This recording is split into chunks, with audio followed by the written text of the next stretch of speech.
Hello everyone, welcome back to the channel. In today's video, I'll show you how to add transition between clips in VLLO to make your video look smoother and more professional. First, make sure to open the VLLO app. Within it, you can either create a new project or open an existing project.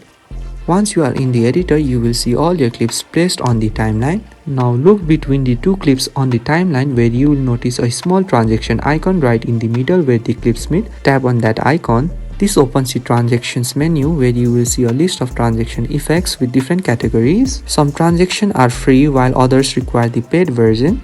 Once you choose a transaction, you can adjust the duration using the slider to make it faster or slower, as you can preview the update on real time. After adjusting, if you want to apply the same transaction into multiple clips, you can just tap on the multiple apply given at the bottom left corner. Within it, make sure to choose the clips and tap done. After adjusting and the transaction is applied between two clips, you can repeat the same step to add transaction between other clips in your project, and that's how you can add smooth transaction between clips in VLLO. So if you find this video helpful, please do not forget to like and subscribe to the channel for more VLLO editing tips. Thank you for watching, and I will see you in the next video.